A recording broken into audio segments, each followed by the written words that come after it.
In the last 5 years, the Philadelphia 76ers have been the biggest disappointment in the NBA. To understand this, let's go back to where it all started. All the way back to the shot that was made on May 12th, 2019.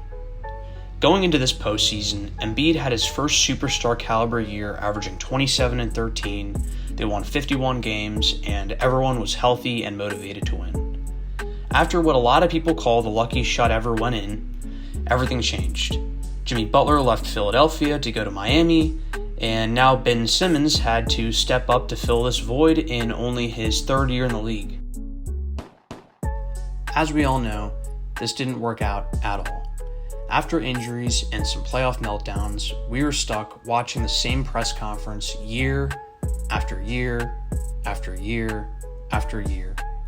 But even if you scrap all of the history with Ben Simmons and Jimmy Butler and all of the losses, there's still a huge problem, and his name is James Harden. After the Ben Simmons and Harden trade took place, a lot of people thought this was a big win for Philly, thinking that Harden would bring much more than Simmons ever did. It then turned into a complete disaster.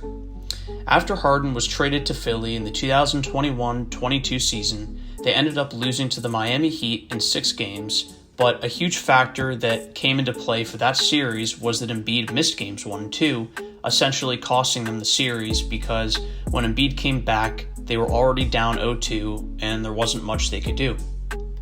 Everyone kind of just gave him a break for this, but all it did was give them more pressure to win in the 2022-23 season. Going into this last postseason, they were looking great. Embiid just had an amazing season, averaging 33 and 10, and he was also the favorite for MVP. James Harden also had a bounce-back season, getting his efficiency up, and also just looking like he was more comfortable in his role.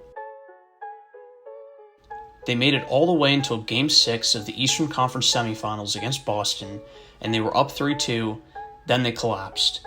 In Games 6 and 7, Harden and Embiid combined for just 63 points on a shooting split of 32-5-95. After losing back-to-back games against Boston, they were back home once again with nothing to show for. Now the question that's being posed is, do the 76ers rebuild? Harden is 34, and he's not the player he once was, and the only other player that's really promising is Tyrese Maxey. If I were Philly's GM, I would either try to package Harden, picks, and some role players to try to get someone better, or I would just straight up blow it up. There have been some rumors of an LA Clippers trade, but nothing has come of it, and we're only a little over a month away from the next season beginning.